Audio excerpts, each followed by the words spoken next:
Hey guys, तो आज देखने वाले हैं क्लास 8 के ज्योग्राफी के चैप्टर 9 जो कि अलजेब्रिक एक्सप्रेशन एंड आइडेंटिटीज का लास्ट पार्ट। ये पार्ट 3 है। अगर आपने इसका पार्ट 2 और 1 नहीं देखा है तो उसका जो लिंक है आपको मैं डिस्क्रिप्शन में दे दूंगा। तो यहाँ पर जब हम लोग मल्टीप्लिकेशन की बात करने वाले हैं, हमने सब्ट्रैक्शन एडिशन सब कर लिया था। तो यहाँ पर मल्टीप्लिकेशन में जैसे कि बेसिक्स आपको सिखाया था, अगर 4 × 3 है तो अगर आपसे कोई पूछा था सीधे बोलेंगे 12 है। लेकिन वही अगर इसको मैं एक्सपैंड करके लिखना चाहूँ एक और अदर वे में, तो मैं क्या करूँगा कि 4 को या तो 3 बार लिखूंगा या फिर 3 को 4 बार, लाइक 4 को 3 बार, तो 4 + 4 + 4, ठीक है। तो क्या हो गया, आप इसको 8 और 3 12 हो गया। या फिर 3 है, इसको 4 टाइम्स लिख दूंगा मैं, ठीक है, तब भी आएगा आपका 12। तो यहाँ पर यही होता है, ठीक है ना, मल्टीप्लाई चाहे आप इधर से करो इधर से करो, बात बराबर बराबर होता है। लाइक 4 × 3 करो या 3 × 4 करो। तो यहाँ पर जो है आपका मोनोमियल इंटू मोनोमियल, मतलब जो करना है हमें मल्टीप्लाई करना है उसमें। तो मोनोमियल में आपको एक एग्जांपल दिया हुआ है 4 × x। नाउ 4 को जो है x टाइम्स लिखना है, हमें x का वैल्यू नहीं पता, तो हम नहीं जानते हैं कि 4 को कितना बार लिखें। फिर अगर मैं इसको उल्टी तरह से देखूँ तो x को 4 टाइम्स लिखना है, तो हाँ ये मुझे पता है कि x को 4 बार लिख देना है। तो x plus x plus x plus x, तो 1x 2x 3x and 4x, तो ये आपको क्या आ गया 4x आ गया। हाँ, तो बस ये बेसिक्स आपको बस समझाने के लिए दिया गया था। दो हम लोग यहाँ पर जो है यहाँ पर देखते हैं कि 4 × x का वैल्यू में नहीं पता था, हम 4 को कितना बार लिखे नहीं पता हमें, लेकिन x को जो हम लोग 4 बार लिख सकते हैं, तो हमने वही किया। यहाँ पर वही था, मल्टीप्लिकेशन जाए दोनों तरफ से कहीं से भी करो, जो वैल्यू होता है वो सेम ही आता है ना। आपने इसको देख लिया, तो ये जो मोनोमियल इंटू मोनोमियल जो वाला हम लोग देख रहे हैं, ठीक है, इसके अंदर सिर्फ आपको देखना है जो टर्म जो होता है, हम लोग जानते हैं कि मोनोमियल में सिर्फ एक टर्म होता है, लाइक 4x हो गया, x हो गया, ठीक है, और भी बहुत सारे इसका एग्जाम्पल हो गया। तो यहाँ पर इसी चीज़ को बताया हुआ है। तो यहाँ पर ये तो आपको बस समझाने के लिए दिया गया था, आपको ऐसे करना नहीं है। अगर आपको दिया हो 4x और इसको मल्टीप्लाई करना आपको 3y से, तो सबसे पहले तो आप काम कीजिए कि जो ये है कांस्टेंट है, ठीक है, इसको पहले आप मल्टीप्लाई कर दीजिए, जो कि आपका इजी से 4 या 12 हो गया ना। यहाँ पर x और y को मल्टीप्लाई कीजिएगा, x × y, तो आपको यह आ जाएगा xy, तो इसको यहाँ पर लिख दीजिए। सिंपल था ये, ठीक है। तो इसी तरह अगर आपका दिया होता 2x × 4x, तो आप 4 × 2 = 8 कर दीजिए, और यहाँ पर x 2 बार है, तो x का क्या हो जाएगा, स्क्वायर हो जाएगा। तो बस यही होता है कि मल्टीप्लिकेशन में कांस्टेंट भी मल्टीप्लाई होता है और जो वेरिएबल हो गया वो भी मल्टीप्लाई हो जाता है। वही हमने देखा था कि मतलब पहले लाइक और अनलाइक टर्म को, तो वहाँ पर क्या था कि एडिशन और सब्ट्रैक्शन में सिर्फ लाइक टर्म्स को हम लोग या तो ऐड कर सकते थे या फिर सब्ट्रैक्ट कर सकते थे, लेकिन यहाँ पर नहीं होता। मल्टीप्लिकेशन में क्या है, चाहे लाइक हो या फिर अनलाइक टर्म्स हो, वो सब मल्टीप्लाई हो जाते हैं, ठीक है। तो ये आपको एग्जाम्पल में दिया गया था। तो यहाँ पर बेसिकली मतलब ये जो मोनोमियल इंटू मोनोमियल था, ये एकदम इजी था। आप जानते हैं मोनोमियल में सिर्फ एक टर्म होता है, तो कभी भी अगर लिखा हो 4x × 3y और बोला जाए कि ये क्या है, तो आप बता सकते हो कि ये मोनोमियल इंटू मोनोमियल है, मीन्स एक टर्म जो है वो दूसरे टर्म से मल्टीप्लाई हुआ है। यही होता है कि मोनोमियल इंटू मोनोमियल मतलब कि टर्म्स को आप कितना भी ऐड कर सकते हो। लाइक यही हो गया 3x × 4y × 9z × 6z, ठीक है। तो यहाँ पर एक मोनोमियल दूसरे से मल्टीप्लाई, फिर जो है तीसरा सोच होता है, तो ये क्या हो जाएगा, monomial into monomial into monomial into monomial. ना जो है जैसे इसको हम लोग मल्टीप्लाई कर देंगे तो कोई ये एक टर्म आएगा, ठीक है ना, तो वो भी तो मोनोमियल होगा ही। तो यही बात होगा, यहाँ पर मल्टीप्लाई हम लोग करते हैं, चाहे जितने भी एक एक टर्म को मल्टीप्लाई करते गए तो वो सब monomial into monomial into monomial into monomial हो गया। लेकिन वही अगर दूसरी तरफ देखा जाए, आपको दिया हो, हमने क्या देखा यहाँ पर, सिंपली इसमें क्या होता है, सिर्फ एक ही टर्म होता है मोनोमियल में ना। वही अगर आपको दिया हो 3x और प्लस y इंटू एक्स, तब यहाँ पर आप क्या कहोगे, इसको भी तो मोनोमियल इंटू, आप बोलोगे कि ये एक हो गया, एक ये टर्म हो गया, एक ये टर्म हो गया, तो आप इसको बोल सकते हो कोई कि मोनोमियल है, लेकिन नहीं। यहाँ पर आप देखो जो मल्टीप्लाई का साइन है, इसके अदर साइड में देखिए एक टर्म है, ठीक है ना। यहाँ पर देखिए यहाँ पर दो टर्म है और ये एक एक्सप्रेशन बना रहा है, ठीक है। ये एक एक्सप्रेशन हम लोग जानते हैं, लाइक 3x, ठीक है, लाइक हम लोग देखे थे 3x + y + z हो गया, तो ये क्या हो गया, ये ट्राइनोमियल हो गया, क्योंकि इसमें 3 टर्म्स हैं। वही अगर मैं इस एक और एग्जाम्पल लूँ 6x - 3y + 2z, तो ये क्या हो गया, ये भी आपका ट्राइनोमियल हो गया। लेकिन यहाँ पर देखिए मल्टीप्लाई साइन के बाद सिर्फ एक टर्म है, लेकिन यहाँ पर दो टर्म है, तो इसको क्या हम लोग कहेंगे, बाइनोमियल इंटू मोनोमियल, तो मल्टीप्लिकेशन में हमने अभी अभी क्या देखा कि चाहे आप 4 को 3 से मल्टीप्लाई करो या 3 को 4 से मतलब मल्टीप्लाई करो, जो वैल्यू होता है वो सेम आता है। तो यही बात हुआ, बाइनोमियल इंटू मोनोमियल, यहाँ पर मल्टीप्लाई होकर जो वैल्यू लाएगा वही, अगर इसी को मैं रिवर्स करके भी लिख दूँ तब भी वैल्यू कितना आएगा, उतना ही आएगा। तो ये आपको मल्टीप्लिकेशन का बताया गया था ना। हम लोगों ने इसको एक तो ब्रीफली देख लिया, ठीक है, कि जो टर्म्स को हम लोग देखते हैं कि कितने टर्म्स हैं, फिर वो कितने टर्म्स से मल्टीप्लाई कर रहे हैं, उससे हम लोग आधारित करते हैं कि वो मोनोमियल इंटू बाइनोमियल है या फिर बाइनोमियल इंटू ट्राइनोमियल है या फिर कुछ भी। और भी इसके बहुत सारे एग्जाम्पल हो सकते हैं, like 6x plus 2y plus 3z is multiplied by 6z plus 8y plus 4x। ठीक है, तो यहाँ पर ये क्या है, ये जो पूरा एक एक्सप्रेशन बन रहा है और यहाँ मल्टीप्लाई साइन के बाद आप यहाँ पर देखिए और इस साइड देखिए, ठीक है, तो यहाँ पर क्या है, एक टर्म, दो टर्म एंड 3 टर्म, यहाँ पर भी 3 टर्म, तो ये क्या हो गया, ट्राइनोमियल इंटू ट्राइनोमियल हो गया। तो इस चीज़ को बस ध्यान रखिएगा, यही होता है इसमें। तो अब चलिए इसको और बेहतर ढंग से देखते हैं। तो हमने यहाँ पे मोनोमियल का देख लिया, मोनोमियल इंटू मोनोमियल, और कैसे मोनोमियल जो होगा वो और अगर मल्टीप्लाई होते जाता है, मान लेते हैं इसके आगे और भी कुछ होता है, 3x या फिर होता है, या फिर 9x भी होता है, इसके आगे मल्टीप्लाई होता जाता, तो आप बोलते हैं कि ये मोनोमियल और आगे बढ़ते जा रहा है। लेकिन वही अगर इसके बीच में एक और अगर मैं दे दूँ 6z प्लस वाई, तब ये आगे क्या रहेगा, मोनोमियल इंटू बाइनोमियल हो जाएगी।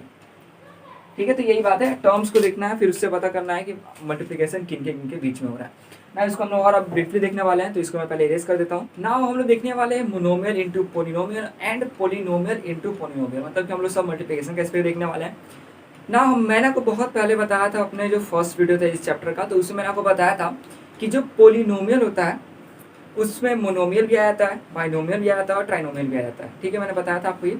तो यहाँ पर देखिए, टॉपिक सबसे पहले समझ लीजिए कि ये मोनोमियल इंटू पोलिनोमियल है, और हमने अभी यही देखा था कि जो पोलिनोमियल होता है उसमें मोनोमियल, बाइनोमियल, ट्राइनोमियल सब आ जाता है। ठीक है, तो यहाँ पर मोनोमियल को बाइनोमियल से और ट्राइनोमियल से मल्टीप्लाई किया गया ना। यहाँ पर नीचे देखिए पोलिनोमियल इंटू पोलिनोमियल, इसमें बाइनोमियल से बाइनोमियल को और बाइनोमियल को ट्राइनोमियल से क्या किया गया, मल्टीप्लाई किया गया। तो एक यहाँ पे क्वेश्चन उठ के आ सकता है कि आखिर पोलिनोमियल इंटू पोलिनोमियल में इसको क्यों नहीं डाला गया। ये भी आ सकता था, क्योंकि हम लोग जानते हैं पोलिनोमियल में 3 चीज़ है। ठीक है, आपका मोनोमियल भी हो गया, बाइनोमियल भी हो गया, ट्राइनोमियल भी हो गया। तो चाहे मोनोमियल मोनोमियल से मल्टीप्लाई हो, या फिर ये किसी बाइनोमियल से हो, या फिर ट्राइनोमियल से हो, और सेम यहाँ पर भी ये भी किसी मोनोमियल से, बाइनोमियल से या फिर ट्राइनोमियल से हो। सेम केस यहाँ पर भी आपका आ जाएगा। तो ये चाहे किसी से मल्टीप्लाई करें, आएगा तो सब पोलिनोमियल में ही। तो हम लोग डायरेक्ट पोलिनोमियल इंटू पोलिनोमियल ही करके, ठीक है, उसी में मोनोमियल को बाइनोमियल से ही मल्टीप्लाई कर सकते थे। ये क्वेश्चन उठ के आएगा, तो हाँ, सिंपल से बात हम लोग कर सकते थे, लेकिन यहाँ पर इसलिए नहीं किया गया क्योंकि यहाँ पर सिर्फ मोनोमियल को जो है मतलब नहीं होता एक्सप्रेस करने का। आप मोनोमियल जो है उसको पोलिनोमियल भी कह सकते हो, क्योंकि पोलिनोमियल में तीनों आता है, लेकिन यहाँ पर जो है उसको अलग अलग टर्म दिया गया है, इस वजह से जो है उसका एक नाम दिया गया कि अगर एक टर्म रहता है तो उसको मोनोमियल कहेंगे। वैसे तो आता है पोलिनोमियल के ग्रुप में, लेकिन उसको हम ऐसे कहते हैं। तो ना यहाँ पर देखिए, अगर यहाँ पर मैं सीधे लिख देता polynomial into polynomial and then ये सब लिखता सारा, ठीक है, ये इसको ऊपर डायरेक्ट लिख देता, तब भी ये सही होता, तब भी ये सही होता। बस यहाँ पर थोड़ा आपको अलग से बताने के लिए कि मोनोमियल इंटू पोलिनोमियल में सिर्फ मोनोमियल से मल्टीप्लाई किया गया, इस वजह से। यहाँ पर भी बाइनोमियल इंटू पोलिनोमियल भी देता था, तब भी कोई दिक्कत नहीं आता। तो चलिए इसको हम देख लेते हैं। इसको मैंने बस टॉपिक क्लियर करना चाहा ना। यहाँ पे मोनोमियल इंटू बाइनोमियल, मोनोमियल में कितने टर्म्स होते हैं, एक टर्म्स, कुछ भी उठा लो, 3y ले लो, ठीक है, इंटू क्या करना है बाइनोमियल, बाइनोमियल में कितने टर्म्स होता है, 2 टर्म्स, ब्रैकेट दो टर्म्स में आप कुछ भी लिख सकते हो, 4z माइनस 2y। चलो मैंने ये ले लिया ना। इसको मल्टीप्लाई करना है, तो इसको मल्टीप्लाई अगर आप करोगे तो पहले इस 3 को इससे मल्टीप्लाई करो, देन 3 को इससे मल्टीप्लाई करो, तो 3 4 जा कितना होगा 12, मैंने 12 लिख दिया। देन y और z इसको मल्टीप्लाई करके क्या होगा, आप या तो zy लिख दो 12zy या फिर 12yz, कोई फर्क नहीं पड़ता इससे। लेकिन आप चाहे तो ये y पहले है तो y को पहले लिख सकते हो। नाउ ऐसा कुछ जरूरी नहीं है ऐसे y पहले लिखने का, आप zy भी लिख सकते हो, y z भी लिख सकते हो, क्योंकि हम लोग जानते हैं कि मल्टीप्लाई में 3 से 4 को करो या 4 से 3 करो, वैल्यू उतना ही आता है ना। इसके आगे आप 3y को इससे मल्टीप्लाई करो, तो सबसे पहले तो यहाँ पर प्लस का साइन है, माइनस का साइन है। तो इसमें ये चीज़ ध्यान दीजिएगा कि अगर प्लस और प्लस रहता है तो आपका वैल्यू प्लस में आता है, माइनस और प्लस रहता है तब भी आपका क्या वैल्यू किस में आएगा, माइनस में आएगा। देन प्लस और माइनस रहता है तब वैल्यू कितना आएगा, माइनस में आएगा। और वही अगर माइनस माइनस होता है तो प्लस हो जाता है। तो ये साइन का आप जानते भी होंगे, नहीं जानते होंगे तो आप देख लीजिए, प्लस और प्लस से मल्टीप्लिकेशन किया प्लस आया, माइनस प्लस से मल्टीप्लिकेशन किया माइनस आया, प्लस और माइनस से मल्टीप्लिकेशन किया माइनस आया, माइनस माइनस से मल्टीप्लिकेशन किया प्लस आ गया। तो नाउ देखिए यहाँ पर अब, तो यहाँ पर प्लस और माइनस है, तो प्लस और माइनस क्या है माइनस, तो माइनस साइन दिया मैंने, 3 2 या 6 हो गया, और y 2 बार है तो y का स्क्वायर। तो ये था आपका मोनोमियल इंटू बाइनोमियल, ये रहा मोनोमियल इंटू बाइनोमियल। नाउ अगर मैं इसी क्वेश्चन को उल्टा लिख दूँ, रिवर्स कर दूँ, ये 4 मैं यहाँ पर आपको समझा देता हूँ, 4z माइनस 2y इंटू कर दूँ आपका 3y, इसको डाल दो ब्रैकेट में, देन ये क्या हो जाता, तो आपका ये हो जाएगा बाइनोमियल इंटू मोनोमियल। बस कोई फर्क नहीं पड़ता, मोनोमियल इंटू बाइनोमियल या फिर बाइनोमियल इंटू मोनोमियल, मतलब जैसा टर्म लिखा हुआ है, जैसे है वो एक्सप्रेशन या फिर टर्म, तो उस हिसाब से आपको उसके नीचे मतलब आप डिफ्रेंशिएट कर सकते हो कि मोनोमियल इंटू मोनोमियल है, मोनोमियल इंटू बाइनोमियल है या फिर क्या है। तो बस ये बताया हुआ था। अगर ये इस तरह लिखा होता तो हम लोग बाइनोमियल इंटू मोनोमियल बोलते हैं, लेकिन ये रिवर्स में लिखा है, पहले आगे ये है, तो इसको हम इसको मोनोमियल इंटू बाइनोमियल कहते हैं ना। तो ये सबसे इजी एग्जाम था, सबसे पहले मैं इसको इरेज कर देता हूँ, ठीक है। सो हमने अभी तक क्या देख लिया, monomial into monomial, monomial into binomial. अब हम देखने वाले हैं मोनोमियल इंटू ट्राइनोमियल, मीन्स एक जो टर्म या फिर मैं कहूँ कि एक एक्सप्रेशन जो है वो किससे मल्टीप्लाई होगा, एक ऐसे एक्सप्रेशन में जिसमें 3 टर्म है। लाइक यहाँ पर मैं कहना चाहूँ 4z, ठीक है, ये मोनोमियल है, मोनोमियल में जानते हैं कि सिर्फ एक टर्म होता है, इसको मल्टीप्लाई करना है ट्राइनोमियल से, और ट्राइनोमियल में कितने टर्म्स होते हैं, 3 टर्म्स होते हैं। मल्टीप्लाई का साइन दिया, ब्रैकेट डाला, कुछ भी लिख लो, ये सब लिख लो, क्या माइनस एक्स, ठीक है, थोड़ा इसको plus and y minus Z. चलो बहुत इजी सा मैंने एग्जांपल लिया, देख सकते हो इसमें 3 टर्म्स है, तो ये ट्राइनोमियल हो गया। और अगर मैं इसको उल्टा रिवर्स करके लिख देता तो क्या हो जाता है, ये ट्राइनोमियल इंटू मोनोमियल ना। इसका वैल्यू आप निकाल लो, सिंपल सा बात है, ये जो 4z है ना, इसको तीनों से मल्टीप्लाई करेंगे, ये जो हो गया ये तीनों से मल्टीप्लाई होगा, तो पहले 4z को इससे मल्टीप्लाई करते हैं, तो आपका वैल्यू आ जाएगा, यहाँ पर प्लस है और यहाँ पर माइनस है, मैंने क्या बताया था, प्लस और माइनस आया तो माइनस हो जाएगा, तो -4। जब इसका आगे कोई नहीं है, कोई कांस्टेंट नहीं लिखा हुआ है, तो इसका आगे 1 होता है सब में, ठीक है, जब अगर कोई नहीं लिखा रहता है वैल्यू तो ये हो गया। और z और x है, तो आप या तो xz लिखो या फिर zx भी लिख लो, कोई फर्क नहीं पड़ता, ठीक है। नाउ इसको मल्टीप्लाई करते हैं हम लोग इससे, फिर देखिए प्लस प्लस है तो प्लस ही रह जाएगा, तो 4zy लिख दो, ठीक है। नाउ यहाँ पे माइनस साइन है, यहाँ पे प्लस का साइन है, तो प्लस और माइनस कितना हुआ, माइनस हुआ, तो -4 ये हो गया। आप z 2 बार है तो z का स्क्वायर। तो ये तो आपका सिंपल ट्राइनोमियल में। तो देख लिया आपने, एक टर्म को किससे मल्टीप्लाई किया हमने, 3 टर्म वाले एक्सप्रेशन से। ना इसके आगे आपका आ जाता है जो कि पोलिनोमियल इंटू पोलिनोमियल में जो आपका जो टॉपिक है, या फिर आप लिखो बाइनोमियल इंटू पोलिनोमियल, कुछ भी लिखो, कोई फर्क नहीं पड़ता आपको, ठीक है ना। पोलिनोमियल इंटू पोलिनोमियल जो होगा ना, लिखा मैंने अभी आपको पता है, उसमें सब आ जाएगा, monomial into monomial, monomial into binomial, monomial into trinomial, trinomial into binomial, कुछ भी, ठीक है, सब उसी में आ जाता है। बस इसको आपको अलग करके एकदम नहीं होता है, आइडिया दिया गया है बस, और कुछ नहीं है ना। यहाँ पर देखिए अब आपका आ जाएगा, जैसे सबसे पहला था बाइनोमियल इंटू बाइनोमियल था, ठीक है। बाइनोमियल में फिर क्या होता है, इस एक्सप्रेशन में 2 टर्म्स होता है, तो कोई भी फिर 2 टर्म्स ले लो, 4y ही ले लो, ठीक है, और प्लस 3z, एक ये हो गया, इसको मल्टीप्लाई कर दो आप 9 कुछ भी x, ठीक है, माइनस ले लेते हैं y, चलो इजी सा हो गया ना। यहाँ पर यही बात हुआ। अब देखिए क्या है, जब मल्टीप्लिकेशन होगा ना, तो ये जो है इसको इससे ऐसे मल्टीप्लाई करेंगे, देन इसको वापस इससे मल्टीप्लाई करेंगे, फिर इसको इससे मल्टीप्लाई करेंगे, देन इसको इससे मल्टीप्लाई करेंगे।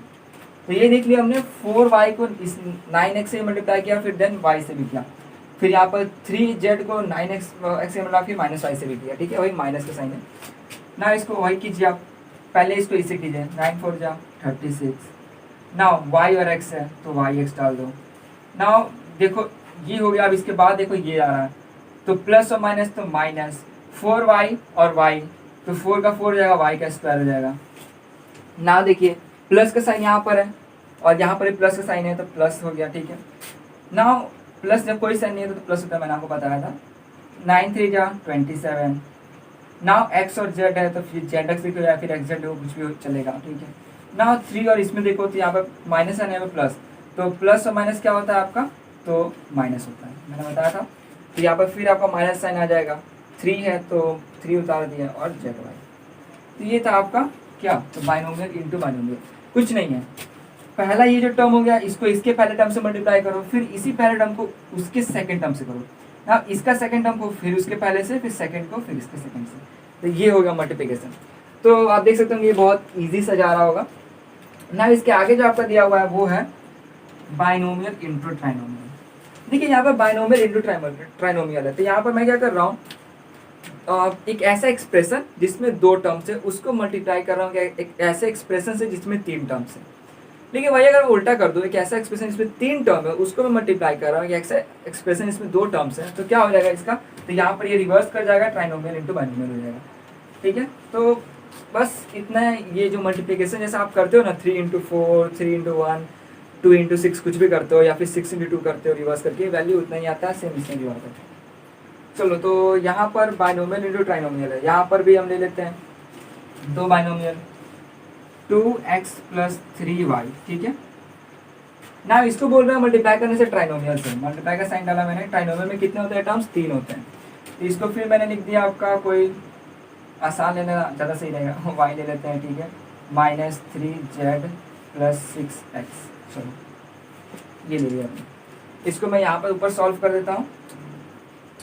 यहाँ पर देखिए 2x है, तो सीधी सी बात है, इसके पहले टर्म को इससे के पहले टर्म से, फिर इसी पहले टर्म को इसके सेकंड टर्म से, देन इसी पहले टर्म को इसके थर्ड टर्म से, फिर सेकंड में आएंगे। ठीक है, इसको इसके पहले से, फिर इसको इसके दूसरे से, इसको इसके तीसरे से, बस ऐसे ही मल्टीप्लाई करना है ना। यहाँ पर आते हैं 2x और y है, तो यहाँ पे कोई नहीं है तो 2 हो जाएगा, और प्लस का साइन है, दोनों क्या आ गया, तो x और y हो जाएगा। नाउ 2x माइनस 3z, तो सीधी सी बात हो गया, 2 के अगर कोई साइन नहीं है तो प्लस है, तो प्लस माइनस माइनस हो गया, 3 2 या 6 और x z। ठीक है ना, इसके आगे देखिए 2x प्लस 6x, तो 6 2 या 12, यहाँ पे प्लस है तो प्लस का हो जाएगा 6 और 12 और x का स्क्वायर। ना इसके आगे यहाँ जो है, इसको मैं यहाँ पे कंटिन्यू करता हूँ, प्लस का साइन आपने लगा दिया, यहाँ पर प्लस का साइन है। ठीक है, और यहाँ पर प्लस का साइन होता है, आपने प्लस का साइन लगाया। वही अगर मान लेता है माइनस का साइन होता ना, और यहाँ पर प्लस होता है, तो यहाँ पर माइनस का साइन लगता है, क्योंकि साइन देखना बहुत जरूरी होता है। सबसे ज़्यादा मिस्टेक साइंस में ही होता है, साइंस नहीं साइन। ठीक है, नाउ 3y हो गया, तो प्लस 3y प्लस y, तो आपको क्या हो जाएगा 3y स्क्वायर।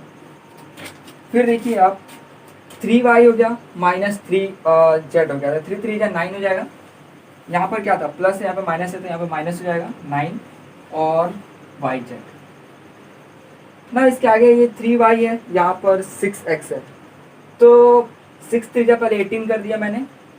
ठीक है, अरे यहाँ पर 18 कर दिया, वैसे पहले साइन देख लेना चाहिए था, प्लस प्लस है तो यहाँ पर प्लस होगा। नाउ y और x है, तो xy लिख दो, कोई फर्क नहीं पड़ेगा। ठीक है, तो ये हो गया। इसको मैं अगर एक लाइन में ला दूँ, मैंने इसको थोड़ा टेढ़ा ज़्यादा कर दिया, तो आपका ये वैल्यू आएगा 2x। ठीक है, minus 6x plus 12x square plus 3y square minus 9yz plus 18x। इसके आगे हम लोग देखते हैं कि अगर ये और आगे सॉल्व हो सकता है तो हम लोग कर देते हैं। लाइक यहाँ पर 2xy है, यहाँ पर प्लस 18xy है, तो सीधी सी बात है ये ऐड हो जाएगा, तो इसके नीचे भी सॉल्व अगर होने वाला होता है तो कर देते हैं। सॉल्व आप लोग खुद से भी कर सकते हो, तो उसमें कोई ये नहीं है। अब देखिए यहाँ पर मान लेता हूँ, मैंने यहाँ पर क्या किया था, 3y था और 6x था, तो 6 3 18 लिख दिया और xy लिख दिया। ठीक है, मैं चाहता तो इसको उल्टा भी लिख सकता था xy को, तो चलिए मैंने इसको मानिए उल्टा ही लिख दिया, y और x लिख दिया। अब अगर आप यहाँ पर देखते तो आप बोलते कि यहाँ पर 2xy है और यहाँ पर 18yx है, तो ये दोनों अलग हुआ, तो नहीं, ऐसा नहीं है, ये दोनों अलग नहीं हुआ। आप जो है जब इसके नीचे एक स्टेप बढ़िए तो इसको और इसको बराबर कर दीजिए, मतलब अगर ये xy है तो इसको भी xy कर दीजिए, या फिर ये yx है तो इसको भी yx कर दीजिए, देन इसको जो है ऐड कर दीजिए।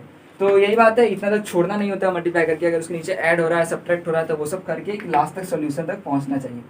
तो ये था इसके अंदर ना। हम लोग यहाँ पर आए आइडेंटिटीज़ के बारे में, तो यहाँ पर देखिए क्या है कि ये आपके लिए बहुत हो सकता है नया टर्म हो, कुछ ने पढ़ भी लिया हो, लेकिन यहाँ पर देखिए एग्जाम्पल दिया गया और उससे बताया गया कि आइडेंटिटीज़ जो है वो कहाँ पर यूज़ होता है, और ऐसा भी सिचुएशन आता है जहाँ पर वो यूज़ नहीं हो पाता है। लाइक यहाँ पर दिया गया है कि अगर मुझे मल्टीप्लाई करना है, तो यहाँ पर आप देखिए इन दोनों को, तो ये क्या है, तो ये बाइनोमियल इंटू बाइनोमियल हो रहा है। ठीक है, इसको ध्यान रख लिया आपने, मैंने बताया था बाइनोमियल में 2 टर्म होते हैं, तो यहाँ पर भी 2 है, इसमें भी 2 है। नाउ कहता है हमें कि इन दोनों को मल्टीप्लाई करना है, मुझे ए का वैल्यू नहीं पता, ठीक है। मैंने इसको मल्टीप्लाई में कर लेता हूँ। अगर मैं इसको मल्टीप्लाई करता हूँ तो पहले ए को इस ए से मल्टीप्लाई करूंगा तो ए स्क्वायर आ जाएगा। नाउ इस ए को इस 2 से करूंगा तो क्या आ जाएगा, प्लस का साइन है दोनों में तो प्लस 2a। नाउ इस 1 को ए से करूंगा तो क्या हो जाएगा, ए हो जाएगा तो प्लस ए, एंड देन कितना हो जाएगा, ये जो 1 और ये 2 है तो 3, सॉरी वहाँ पे 1 और मल्टीप्लाई करना है तो 2 हो जाएगा, ठीक है। नाउ इसके आगे मैं एक स्टेप बढ़ सकता हूँ क्योंकि मैं देख रहा हूँ ये दोनों ऐड होने वाला है। तो हाँ, एक चीज़ और, मैंने अभी पिछला जो आपको समझाया था ना मल्टीप्लिकेशन का, उससे मैंने सिर्फ मल्टीप्लाई तक करके छोड़ दिया था, उसके आगे मैंने ये नहीं देखा था कि कोई सिमिलर है या नहीं। तो ये हमेशा ध्यान दीजिएगा जब भी आप मल्टीप्लाई करो और लास्ट में देखो कि कुछ ऐसा भी है जो कि ऐड हो सकता है या फिर सब्ट्रैक्ट हो सकता है तो उसको करो, क्योंकि जब मल्टीप्लाई हम लोग करते हैं तो उसके एकदम लास्ट में देखना पड़ता है, मीन्स उसको सिंप्लीफाई कर देना पड़ता है और देखना होता है कि चलो अब जो है और ज़्यादा जो है ना ऐड हो सकता है ना फिर सब्ट्रैक्ट हो सकता है, फिर उसको हम लोग छोड़ते हैं। तो इस तरह से हम लोग का वो एक आंसर निकल आता है। तो ऐसा नहीं कि मैं इसको यहाँ पर छोड़ दूँ, मैं यहाँ पर देख रहा हूँ कि चलो ये ऐड हो सकता है या फिर अगर सब्ट्रैक्ट हो सकता था तो मैं जो इसको यहाँ पर करूँगा। तो ये चीज़ मैंने आपको पिछले में सिर्फ समझाया था, तो हमेशा उसको याद रखिएगा, ऐसा नहीं कि सिर्फ इतना लिख के छोड़ दिया, क्योंकि वैसे सही रहेगा ये भी, लेकिन नंबर वो कट जाएगा क्योंकि आपको लास्ट स्टेप पर जाना रहता है। तो ना यहाँ पर ए स्क्वायर हो गया प्लस 3 हो गया प्लस यहाँ पर क्या हो गया तो 2 हो गया। चलिए, तो ये मेरा क्या निकल गया, मैंने इसको थोड़ा और सिंप्लीफाई किया, देन मुझे ये मिल गया। अब देखिए मुझे बोला जा रहा है कि ए का वैल्यू है 10, मैंने मान लिया चलो ए का वैल्यू 10 है। अब जो है मुझे बोला गया कि ए का जो वैल्यू 10 है उसको इसमें भी पुट करो और ये जो आपका लास्ट का जो वैल्यू निकला है इसमें भी पुट करो। ए का वैल्यू कितना 10, तो चलो मैं उसको अलग अलग पुट कर लेता हूँ। अगर ए का वैल्यू 10 है तो ये 10 + 1 हो जाएगा एंड देन मल्टीप्लाई 10 + 2, चलो एक हो गया। इसको पहले सॉल्व कर लो तो ये 11 इंटू क्या हो जाएगा 12 हो जाएगा, तो ये आपका आ जाएगा 132, ठीक है। चलो ये हो गया। ना इसके आगे देखो आप, इसमें बोल रहा है कि पुट करने के किसी चीज़ को, चलो तो यहाँ पर कर लेते हैं। ए का वैल्यू कितना बोला था 10, तो 10 का स्क्वायर प्लस 3 इंटू ए का वैल्यू कितना बोला था 10 प्लस 2, 10 कितना हो गया तो आपका 100 हो गया। 10 का स्क्वायर मतलब 10 का स्क्वायर मतलब 10 इंटू 10 प्लस 30 प्लस 2, तो 130 और प्लस 2 कितना हुआ 132। तो आप देखिए यहाँ पर भी 132 था, यहाँ पर भी 132 था, दोनों का वैल्यू क्या है सेम है, लेकिन यहाँ पर तरीका थोड़ा क्या हो गया अलग अलग हो गया बनाने का। मैंने इसको इस तरह से बनाया, इसको इस तरह से। यहाँ पर आप बोल रहे होंगे कि ये जो है ना ये ठीक है, ये एक आइडेंटिटीज मतलब के रूप में आ सकता है, ठीक है। तो आप देखिए कि ये थोड़ा लेंथ गया एक लाइन, या फिर मैं चाहता तो यहीं पे इसको ऐड कर देता, ये भी 3 लाइन में खत्म हो जाता। और तो देखिए यहाँ पर कि दोनों जो वैल्यू है ये दोनों ही सेम है, ठीक है। अगर इसके आगे मैं ए का वैल्यू कुछ और रख देता, जैसे कि बुक में बताया हुआ है कि ए का वैल्यू -5 रखने के लिए, तो चलो ए का वैल्यू -5 रख देता हूँ। तो यहाँ पर -5 इंटू प्लस है +1 एंड मल्टीप्लाई करना है किससे -5 + 2, तो पहले -5 + 1 हुआ तो ये -4 इंटू यहाँ पर 2 है तो -3, 4 और 3 है, ठीक है। तो और यहाँ पर माइनस माइनस है, मैंने क्या बताया माइनस और माइनस से क्या होता है मल्टीप्लाई होता है तो क्या होता है प्लस हो जाता है, तो +12 प्लस आने की कोई जरूरत नहीं है 12 ऐड कीजिए ना। यहाँ पर भी वही हम लोग काम करते हैं। ई का वैल्यू कितना बोल दिया -5 का स्क्वायर कर दिया मैंने +3 इंटू -5, ठीक है। नाउ +2, तो -5 स्क्वायर क्या हुआ -5 इंटू -5, ये ध्यान रखिएगा, ठीक है। ऐसा नहीं कि -5 का स्क्वायर लिखा हुआ तो आप सीधे -25 कर दो, +25 हुआ, क्योंकि आप देखिए यहाँ पे इसको अगर मैं अलग अलग करता हूँ तो यहाँ पर इसको ध्यान रखिएगा। इसको मैं कहा देता हूँ -5 और का स्क्वायर हो गया तो ये 25 हो गया प्लस 3 क्या ये 3 इंटू -5 है, ठीक है, मुझे एक्स लग गया था सॉरी। तो -5 प्लस 15 सॉरी -15, तो यहाँ पे -5 है, ठीक है, और +2।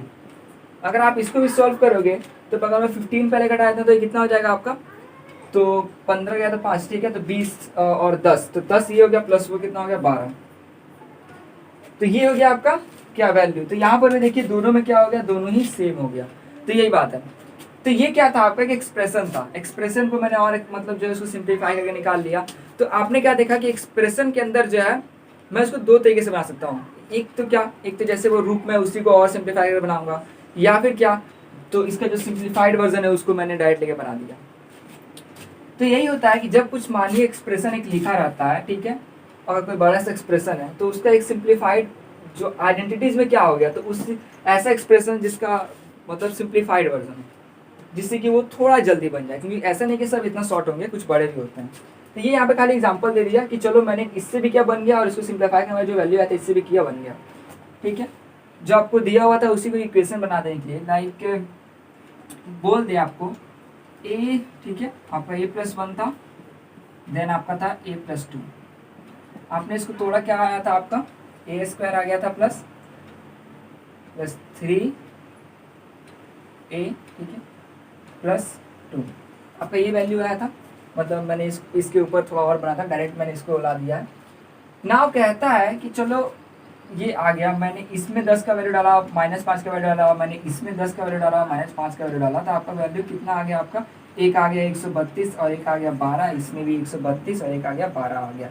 यही वैल्यू यहाँ पर डालने थे। लेकिन अगर मैं करूँ कि ये जो एक एक्सप्रेशन था इसके आगे जो है, इस एक्सप्रेशन के आगे जो कि सिंप्लीफाइड है उसके आगे कोई एक वैल्यू पुट कर दूँ, लाइक a² + 3a + 2 है, इसके आगे इक्वल टू का साइन देकर मैंने वैल्यू डाल दिया 132, ठीक है। तो ये एक एक्सप्रेशन नहीं रहा, बन गया क्या, इक्वेशन, क्योंकि यहाँ पे इक्वल टू का वैल्यू की बात क्या कर दिया मैंने, कोई डाल दिया, मतलब कोई वैल्यू पुट कर दिया इक्वल टू के बाद। अब देखिए, अब इसमें कहता है कि आप इसमें डालिए a के जगह पर 10 का वैल्यू। हाँ, तो मैंने चलो a के जगह 10 डाल दिया। तो पहले LHS को सॉल्व किया जाता है, देन RHS को। तो चलो RHS को साइड करो, LHS इतना दूर हो गया, मैंने 10 का वैल्यू डाला, ये दोनों सेम है, पहले मैंने 10 का वैल्यू डाला था, कितना आता है 132 आता है, तो सिंपली इसका भी 132 ही आएगा। तो यहाँ पर 132 हो गया और अदर साइड पे 132 है, तो आप क्या देख रहे हो, दोनों ही इक्वल है। तो यहाँ पर क्या केस आ रहा है, LHS = RHS केस आ रहा है। ये क्या था, एक इक्वेशन था जिसके अंदर हमने वैल्यू पुट कर देखा। नाउ कहता है ये कि चलो इसमें -5 का वैल्यू पुट करो और इसको 132 से रहने दो, चेंज नहीं करना है हमें। तो अगर मैं -5 इसकी जगह पे पुट करता हूँ, ठीक है, तो आपका क्या आएगा, यहाँ पर हमने देखा था -5 पुट करने में 12 आया था, तो यहाँ पे क्या आ जाएगा, 12 = 132। लेकिन देखो क्या ये बराबर है, तो नहीं, तो ये नॉट इक्वल टू हुआ, तो यहाँ पर क्या हो गया आपका LHS is not equal to RHS। तो यही बस बताना चाह रहा है कि जब कोई आपका एक्सप्रेशन है उसके आगे कोई इक्वल टू का साइन देके उसको इक्वेशन बना दिया है, मतलब एक्सप्रेशन में अगर आप डालते हो इस यूज करते हो आइडेंटिटीज को, ठीक है, तो वो वैल्यू आपका LHS और RHS जो आने वाला रहता है, अगर आप सही आइडेंटिटी डाल रहे हो तो आ जाता है। लेकिन वही अगर कोई वैल्यू पुट कर दिया गया हो ना, तो जो नहीं है कि वो दोनों ही जो LHS और RHS बराबर हो जाए। तो बस इसी चीज़ को समझाया गया था कि इक्वेशन में जो नहीं है कि LHS और RHS बराबर हो, वो भी हर केस में। एक केस में तो हो गया, दूसरे केस में नहीं हो पाया, और भी कुछ केस दूंगा तो उसमें हो सकता है, नहीं भी हो सकता है। तो यही चीज़ समझाया गया था। नाउ जो है अब हम लोग आगे देखने वाले हैं कुछ स्टैंडर्ड आइडेंटिटीज़ को, जो कि मैक्सिमम क्लास 8 जो है उसमें सारे जितने भी आपको ये एक्सप्रेशंस दिए गए होंगे, एक्सप्रेशंस नॉट इक्वेशन, इक्वेशन भी हो सकता है कुछ में, तो जो आपको एक्सप्रेशन दिए होंगे मोस्ट ऑफ अस, तो उसमें जो है आपका वो कुछ ऐसे आइडेंटिटीज होंगे जो कि एक में लगेंगे, कुछ दूसरे में लगेंगे। मतलब ऐसा नहीं कि एक ही आइडेंटिटी सब में लगेगा, आइडेंटिटीज भी थोड़े अलग अलग होते हैं। तो आपको देखना रहता है कि जो एक्सप्रेशन है वो किस किस सीक्वेंस में है। सीक्वेंस देखा, पता चल गया अच्छा इस सीक्वेंस वाला जो एक्सप्रेशन था वो इस आइडेंटिटी से बन जाएगा, तब हम लोग उसको सॉल्व करते हैं। तो चलिए अब देख लेते हैं आइडेंटिटीज़ को भी। तो चलिए जो स्टैंडर्ड आइडेंटिटीज़ है उसको हम लोग देख लेते हैं। तो यहाँ पर जो आपका कहा गया है, चलिए कि एक मान लेते हैं a+b का, मैं इसको अलग कर देता हूँ, ठीक है, लिखा हुआ है a+b का होल स्क्वायर। यहाँ पर मैं कोई वैल्यू पुट करके आपको एग्जांपल देना चाहता हूँ कि आखिर आइडेंटिटीज अलजेब्रिक जो इक्वेशन होगा उसमें क्यों जरूरी है, मतलब अलजेब्रिक एक्सप्रेशन में, सॉरी। तो यहाँ पर देखिए अगर a+b है, मुझे वैल्यू दिया हुआ है a का वैल्यू 3 और b का वैल्यू दिया हुआ है 6, ठीक है। अगर मैं इसको और इजी करना चाहता हूँ, b का वैल्यू 2 कर देता हूँ, आसान होगा सब, ठीक है। a का वैल्यू 3 दिया हुआ है, तो मैं 3 दिया, b का वैल्यू कितना है 2 दिया हुआ है। नाउ स्क्वायर दे दिया, 3 to 5 का स्क्वायर कितना हुआ 25 हुआ। नाउ जो इसका हम लोग को आंसर निकलने वाला है, मैं इसको अभी पहले ही समझा दे रहा था कि आपको बाद में क्लियर मतलब डाउट ना हो। तो यहाँ पर अगर आप ये जो है a+b, अगर इसको आप आगे जाके नीचे सिंप्लीफाई करते हैं तो आपके पास आएगा a² + b² + 2ab। ये 2ab का बीच में देखो, कहीं देखो, परफेक्ट नहीं पड़ता। नाउ a² है, ठीक है, तो यहाँ पर ए का वैल्यू था कितना 3, तो 3 का स्क्वायर प्लस बी स्क्वायर तो 2 का स्क्वायर प्लस 2 इंटू 3 इंटू 2, 3 का स्क्वायर कितना हुआ 9, 2 का स्क्वायर 4 प्लस 3 2 6 12, 12 में आप 9 प्लस करोगे तो कितना हो जाएगा 21 और 4 कितना हुआ 25 ना। आप देखो यहाँ पर इतना लेंदी गया फिर 25 निकला, यहाँ पर भाई 2 ही स्टेप में 25 निकल गया।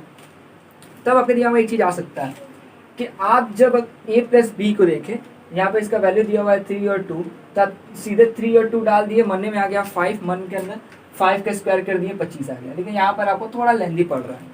तो आप सोचेंगे कि अगर ऐसा है तो हम लोग आइडेंटिटीज़ क्यों देख रहे हैं, क्योंकि ये एक आइडेंटिटी है, ठीक है। तो हम लोग क्यों ऐसा, हम लोग इतना लेंदी क्यों बनाए ना। चलिए मैं आपको एग्जांपल देता हूँ कि आखिर हम लोग आइडेंटिटीज़ को यूज़ क्यों करते हैं। तो ये था आपका ऐसा एग्जांपल जिसमें वेरिएबल था ही नहीं, सिर्फ कांस्टेंट था। नाउ आपके पास अगर वेरिएबल होता तब क्या होता। एग्जांपल लेते हैं, अगर a प्लस बी का होल स्क्वायर दिया हुआ है एंड आपके पास जो है दिया है कि a का वैल्यू जो है 2x है, b का वैल्यू 3y है। अब बोलता है कि चलो वैल्यू पुट करते हैं, तो चलो मैंने इसको उठा लिया उसी की तरह। यहाँ पर a का वैल्यू कितना है 2x प्लस 3y का स्क्वायर। ना एक बात बताइए, क्या ये दोनों ऐड हो सकते हैं? तो नहीं, दोनों ऐड नहीं हो सकते हैं। चाहे यहाँ पर मैं 3x भी लिख देता तो 2x प्लस 3x कितना रहता है यहाँ पर आपका, तब आपका ऐड हो जाता है। लेकिन यहाँ पर जो वेरिएबल अलग अलग है, मान लेते हैं वेरिएबल अलग अलग दिया हुआ है, सेम नहीं दिया हुआ है, तब क्या आपका ऐड होगा? तो सीधी सी बात है ऐड नहीं होने वाला है। जब ऐड ही नहीं होगा तो आप किसका स्क्वायर करोगे? क्या आप डायरेक्ट इन दोनों का स्क्वायर करोगे आंसर आ जाएगा? तो नहीं आने वाला है, गलत हो जाएगा, ठीक है। क्योंकि इसको अगर एक्सपेंड करोगे तो आपका ये ऐसे आएगा,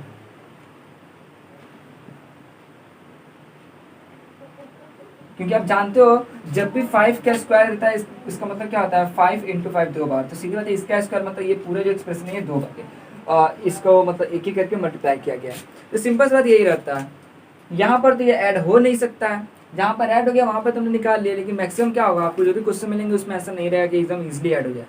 तो इसलिए जो है हम लोग आइडेंटिटीज़ का यूज़ करते हैं, क्योंकि आप जब यहाँ पर आ गए आप तो इसके आगे इसको सॉल्व करोगे उससे अच्छा सीधे ये जो सॉल्व वाला है ये वाला इतना दूर जो कि कुछ तक सॉल्व है हद तक, उसमें वैल्यू पुट करके सीधे निकाल लो। वरना इसको फिर आपको सॉल्व करना पड़ेगा, फिर एक वैल्यू आएगा, फिर उसमें पुट करना पड़ेगा। तो सिंपल सी बात यही हो गया कि हम लोग क्यों इसको इस्तेमाल करते हैं, क्योंकि हर बार जो एडिशन होता है वो संभव नहीं होता है। यहाँ तक कि एडिशन क्या, अगर मैं आपको दूसरे केस में ले जाऊँ जो कि आपका है a माइनस बी का होल स्क्वायर, तो वहाँ पर क्या है माइनस है, तो जो ही नहीं कि आप हर जगह आपका माइनस भी संभव हो। इस तरफ का कोई अगर टर्म दिया होगा जिसके अंदर कांस्टेंट हो सिर्फ तब तो हो जाएगा, बट अगर वेरिएबल हुआ और भी अलग हुआ तब नहीं हो पाएगा। तो इस टाइप जो हो गया आपको क्वेश्चन आने वाला है। अभी अलजेब्रिक एक्सप्रेशन आपका चैप्टर नहीं है तो समझ सकते हो, आपको अलजेब्रा सही होगा जिसमें वेरिएबल तो होगा ही। तो इसलिए जो आइडेंटिटीज़ को बताया जाता है कि अगर जो है अलजेब्रिक एक्सप्रेशन रहे मीन्स कांस्टेंट और वेरिएबल अगर रहता है साथ में, वो ऐड और सेपरेट नहीं होने वाला है, तब उसको हम लोग कैसे जल्दी निकालें, वरना हम लोग उसको निकालते रह जाएंगे, लेट हो जाएंगे। तो इस वजह से चलिए हम लोग अब इसको देखते हैं, ठीक है। तो मैंने इसको आपको समझा दिया। यहाँ पर आते हैं, यहाँ पर कहा है a प्लस बी का होल स्क्वायर। मैं चाहूँ तो इसको लिख सकता हूँ, जैसे 5 का होल स्क्वायर होता है तो मैं उसको क्या कर सकता हूँ 5 इंटू 5 कर सकता हूँ, ठीक है। तो सिंपल सा है, इसको भी अगर मैं चाहूँ तो a प्लस बी और a प्लस बी कर सकता हूँ ना। चलिए इसी चीज़ को सॉल्व किया हुआ है कि डायरेक्ट जो है यहाँ पर अगर आपको कोई दिया रहता है एक्सप्रेशन करके दिया हुआ है, फिर बोला उसके होल स्क्वायर निकालेंगे तो आप कैसे निकालोगे। तो चलिए इसको सॉल्व किया जाए, आपके बुक में इसको सॉल्व किया हुआ है। तो यहाँ पर आपका a प्लस बी जो हो गया आपका होल स्क्वायर, ये आपको किसके बराबर होगा, इसके बराबर, क्योंकि इसी को तो हमने आखिर थोड़ा सा तोड़ करके ये निकाला है, या फिर कहो तो एक्सपेंड कर दिया, थोड़ा सा इसको तोड़ा नहीं मीन्स एक्सपेंड कर दिया और फिर ये निकाला है। तो इसी को हम लोग कह सकते हैं कि ये इसको हम लोग इस ढंग से भी लिख सकते हैं ना। इसको अभी के लिए छोड़ो, यहाँ पे इक्वल टू साइन दो। यहाँ पर LHS जो है और RHS दोनों बराबर, इसलिए हम लोग दे रहे हैं कि ये दोनों साइड बराबर है। तो आप चाहते हैं a प्लस बी को आगे लिखते रहो या फिर इस तरह इक्वल टू साइन दो, नीचे कंटिन्यू करो। तो a प्लस बी और a प्लस बी है, तो पहले इसको इससे मल्टीप्लाई करेंगे, फिर इसको इससे करेंगे, सॉरी इसको इससे किए फिर इसको इससे किए, देन इसको इससे किए, फिर देन इसको लास्ट किए।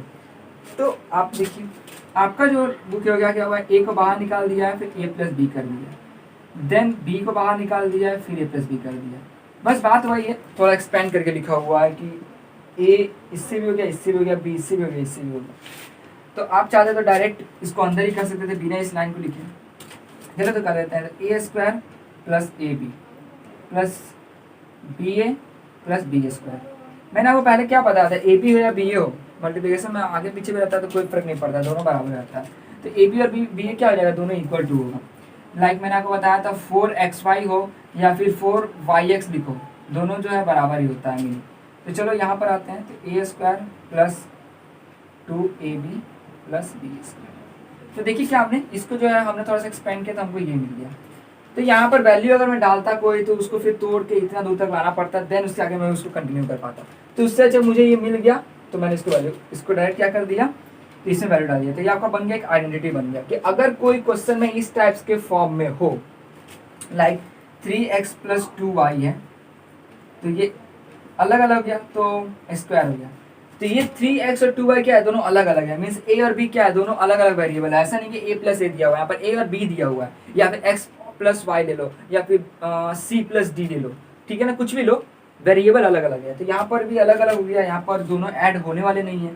तो यहाँ पर आप क्या कर दिए, इसको डायरेक्ट जो है मतलब ऐसा स्क्वायर है तो इसको इक्वल टू करें, और ये जो आप आइडेंटिटीज याद किए हुए हैं उसको इस फॉर्म में लिख दें। लाइक अगर इसे लिखना है तो इसको मान लो आप a मान लो, इसको मान लो b, तो ये आपका आइडेंटिटी है तो इसको इस फॉर्म में लिख दिया, 3x का स्क्वायर प्लस 2 इंटू 3x, ठीक है, प्लस का साइन नहीं है यहाँ पे, इंटू का साइन, देन 2y है तो इसको आप 2y कर दो, देन फिर प्लस का साइन दो, फिर b स्क्वायर है तो b हमने इसको माना था 2y का स्क्वायर। बस अब निकालो, आपका आंसर जो है बहुत जल्दी निकल जाएगा। तो ये हो गया आइडेंटिटीज का कुछ आइडेंटिटी पे, जो कि है a प्लस बी का होल स्क्वायर। देखिए अब हम लोग a माइनस बी का देखने वाले हैं। तो अगर मैं a माइनस बी का बताऊँ तो यहाँ पर देखिए क्या है कि आइडेंटिटी जो होता है उसको हर बार आपको जो है सॉल्व करके निकालना नहीं पड़ेगा। आप याद कर लो कि a प्लस बी था तो इसका आइडेंटिटी में क्या आ जाएगा, a square plus B square plus 2ab। तो इस तरह इसको याद कर लो कि ईजी हो जाएगा। वैसे कभी कभी एग्जाम में पूछ देता है कि a प्लस बी का होल स्क्वायर है, इसको मतलब एक्सप्रेस करके बताओ कि कैसे a square plus B square plus 2ab आएगा। तो उसके लिए याद कर लेना पड़ेगा आपको ये, क्योंकि ये जो 8 क्लास है उसमें आप मैक्सिमम जो अपने खुद से तो डिराइव नहीं कर सकते कि नहीं इसको मैं इस टाइप से रखूंगा तब इसका वैल्यू आ जाए। क्योंकि जो अलजेब्रा होता है ना उसमें आपको कभी कभार तो अगर आप 9-10 में जाओगे तो फिर आपको पता चलेगा कि आपको उस सीक्वेंस में उस चीज़ को लाना पड़ता है कि ताकि वो प्लस हो, ऐड हो, माइनस हो, चाहे कुछ भी। मतलब 8 में क्या है आपको बस समझना क्या है कि चलो मैंने आइडेंटिटीज निकाल लगाया और बना लिया ना। 9-10 में जाओगे तो आपको अलजेब्रा वही फिर थोड़ा घुमाएगा, फिर वो क्या करेगा, मान लो एक एक्सप्रेशन दिया हुआ है, ठीक है, एक्सप्रेशंस का जब मैं आंसर निकालने जा रहा हूँ तो ऐसा उसको बनाने के बहुत तरीके हो जाएंगे, 4-5-6 बहुत तरीके होंगे।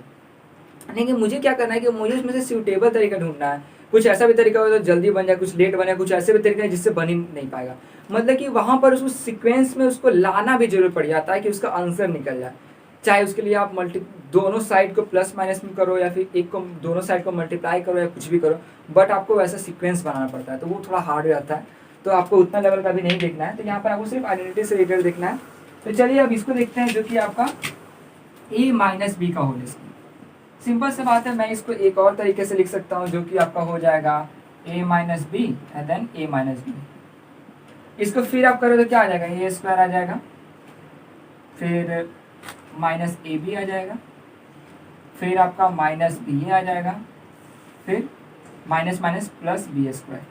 तो फिर आप इसको निकालो तो क्या आ जाएगा, A square minus 2ab plus B square. चलो तो इसका भी एक आइडेंटिटी निकल गया। यहाँ पे मैंने इसको मल्टीप्लाई कर दिया सीधा सीधी। आपका बुक क्या किया हुआ है कि यहाँ पर एक लाइन और ऐड कर दिया, फिर a को a माइनस बी से किया है, फिर b को a माइनस बी से किया हुआ है। वो थोड़ा तो हो सकता है कुछ कंफ्यूज भी हो जाए लोग। तो ये था इसका, तो देख सकते हैं बहुत सिंपली निकल गया। तो ये अगर जो आइडेंटिटी मिल जाता है तो हम लोग को आंसर निकालना थोड़ा आसान हो जाता है ना। इसका अगला जो आइडेंटिटी है वो आपका है a प्लस बी और a माइनस बी पे। अगर आपको दिया रहे a plus B and a minus B, इसको दोनों को मल्टीप्लाई करना है। तो यहाँ पर कहा हुआ है कि चलो इसका तो हमने देखा कि इसको हम लोग इस रूप में लिख सकते हैं, तो इसके आगे मैं एक्सपेंड करके इसको लिख सकता हूँ। इसको मल्टीप्लाई कर दिया तो a स्क्वायर आ गया, ठीक है, इसको किया तो माइनस ए बी आ गया। चलो ना इसको मैं देखता हूँ क्या हो गया, प्लस ए बी आ गया, और ये क्या हो गया, माइनस बी एस, हाँ माइनस बी स्क्वायर आ गया। यहाँ पर देखिए ए बी और प्लस और माइनस तो कट जाएगा, तो आप क्या क्या आ जाएगा, A square minus B square. तो ये था, मतलब कि हमको एक फॉर्म में ला दिया मैंने, ये दोनों बराबर होते हैं, ठीक है। ए माइनस बी को एक्सपेंड करके मैं ऐसे लिख सकता हूँ। इसको जो है यहाँ पर मैंने सॉल्व कर दिया। तो आप देख सकते हो यहीं पर से कुछ कंफ्यूजन आ गया हो कि भाई मतलब कैसे हम लोग समझेंगे कि इसको एक्सपेंड करना है फिर उसको तोड़ना है, क्या करना है। तो सिंपल सी बात यही है कि ये जो डेरिवेशन जो हम लोग करते हैं, ठीक है, निकालते हैं, तो इसमें आपको देखना पड़ता है कि कभी कभार आपको खुद से समझना पड़ता है कि आखिर मैं किस सीक्वेंस में उसको रखूंगा कि उसका आंसर आएगा। तो अभी तो 8 है तो इसमें आपको ज़्यादा इसमें हार्ड नहीं लेना है। ए प्लस बी का था और ए माइनस बी था, इसको मैं अगर मल्टीप्लाई करेगा तो इस सीक्वेंस में आता, देन इसका ये, तो आप बोलोगे कि आखिर हमको सिंप्लीफाई मिल गया। इसको जो था ए माइनस बी, इसको मैं इस तरीके से लिख के इसको सिंप्लीफाई कर लिया, तो ये भी हो गया ना। जो लास्ट वाला है जो कि आपका थोड़ा सा लेंदी है, उसको मैं यहाँ पे रेज करके यहाँ पे आपको समझा देता हूँ, ठीक है। तो उसको याद कर लीजिएगा, क्योंकि हर आइडेंटिटी जो होता है वो पॉसिबल कभी बार नहीं हो पाता है। वैसे तो निकालने को आप कुछ भी निकाल सकते हो, लेकिन कुछ आइडेंटिटीज थोड़ा सा कॉम्प्लिकेटेड होता है। तो लास्ट वाला जो आपका दिया हुआ आइडेंटिटी वो थोड़ा कॉम्प्लिकेटेड है, हल्का सा कुछ को याद नहीं हो पाता है वो ना। उसके आगे आपको क्या दिया हुआ है, सबकी प्रैक्टिस करने के लिए आइडेंटिटी रख के। तो वो प्रैक्टिस तो मैं आपको इसमें नहीं बताने वाला हूँ, क्योंकि मैंने आपको इतना सा बता दिया है कि आप उसको कैसे यूज़ कर सकते हो ये सब। क्योंकि सिंपल सा बात है, ए और ए स्क्वायर माइनस बी स्क्वायर दिया, तो यहाँ पे वैल्यू सीधा से पुट करना पड़ेगा। तो वो सब आपको नीचे दिया हुआ है, आप खुद से जो है इसको बनाइए। और अगर फिर भी नहीं समझ में आ रहा तो मैं इसका एक अलग ही वीडियो बना दूंगा, जिसमें आपको सिर्फ जो है प्रैक्टिस कराऊंगा मैं इसको यूज़ करने का। सो जो आपका लास्ट वाला जो आइडेंटिटी है वो है एक्स प्लस सी और एक्स प्लस बी। सिंपल सा, इसको क्या है, इसको भी आगे सॉल्व करना है हमें। तो मैंने इसको आगे अगर मैं सॉल्व करता हूँ तो देखो, एक्स और एक्स को मल्टीप्लाई किया तो एक्स स्क्वायर आ गया। नाउ एक्स और बी को मल्टीप्लाई किया तो प्लस एक्स भी आ गया, क्योंकि कहीं यहाँ पे माइनस साइन नहीं है। नाउ ए इसको किया तो क्या आ गया आपका, ए एक्स आ गया, एंड देन आपका आ गया ए बी आ गया। चलो, तो आप कह सकते हो कि मैं यहाँ पे छोड़ दूंगा चलेगा, क्योंकि यहाँ पे ना कोई प्लस होने वाला है ना ही कोई सब्ट्रैक्ट होने वाला है। लेकिन यहाँ पर क्या किया गया आपको कि देखा गया है कि सिमिलर, लाइक यहाँ पर देखिए, तो मैं एक्स स्क्वायर लिखा, ठीक है। देखिए एक्स बी है और यहाँ पर ए एक्स है, दोनों में एक्स कॉमन है, और बी प्लस ए है, तो यहाँ पर क्या हो जाएगा, B plus A is multiply by X. अब देखिए ऐसा क्यों किया गया, और इसके आगे ए बी है। हम इसको ऐसे भी लिख सकते हैं, क्योंकि अगर मैं वापस अगर इस खाली इतना ही दूर को नीचे सॉल्व करूँ तो ये एक्स बी हो जाएगा और ये एक्स ए हो जाएगा। सीधी सी बात है, या फिर आप बी एक्स लिखो या फिर ए एक्स और उसके बाद ए एक्स लिखो। तो यही चीज़ें क्या किया हुआ है कि थोड़ा सा और यहाँ पर सिंप्लीफाई कर दिया गया, एक्स्ट्रा में इतना ही किया गया है। तो यही बात है, मैंने आपको बता दिया कि आखिर ये वैल्यू उतना ही आता है। तो ये था आपका लास्ट आइडेंटिटी। तो ये जो हो गया, तो आप समझ सकते हैं आइडेंटिटी का जो है रोल होता है आपका, जब भी वैल्यू कुछ अलग अलग होता है, आपको कांस्टेंट तो देगा नहीं, वेरिएबल देगा, उसमें भी ऐड नहीं होने वाले होंगे वेरिएबल। तो इसी वजह से जो है हम लोग जो आइडेंटिटी यूज़ करते हैं, ताकि कम से कम ये तो अगर 2-3 लाइन जो भी हम लोग उसको नीचे और सॉल्व करेंगे वो छूट जाएगा, डायरेक्ट हमारा आंसर आ जाएगा। ऐसे नहीं कि आइडेंटिटी से भी सीधे आंसर आ जाता है, क्योंकि वो भी लंबा चल जाता है, लेकिन नहीं कहते हैं ज़्यादा लंबा से अच्छा है कि थोड़ा कम लंबा है। तो यही चीज़ हो गया, तो ये हो गया। और साथ में आइडेंटिटी जो रहता है वो उसे समझ में आता है कि चलो अगर इस आइडेंटिटी पे हम लोग बैठा देते हैं आंसर को, उसके ऊपर प्लेस कर देते हैं सेम उस रूप में, तो क्या होता है कि आपका मैक्सिमम चांस रहता है कि आपका आंसर आ जाएगा। तो ये था पूरा आपका इस चैप्टर में। नीचे आपको अप्लाइंग आइडेंटिटीज टॉपिक है, तो मैं चाहूँगा कि आप खुद से उसको ट्राई करें, ताकि आपका अंडरस्टैंडिंग अच्छा हो, क्योंकि आपने इतना तक समझ लिया है। अगर दिक्कत है तो मैं उसको बना दूंगा। तो ये था इसका लास्ट वीडियो। तो आशा करूँगा वीडियो आपको अच्छी लगी हो। तो दोस्तों मिलते हैं इसके अगले वीडियो में, और अगले अब टॉपिक को हम देखते हैं।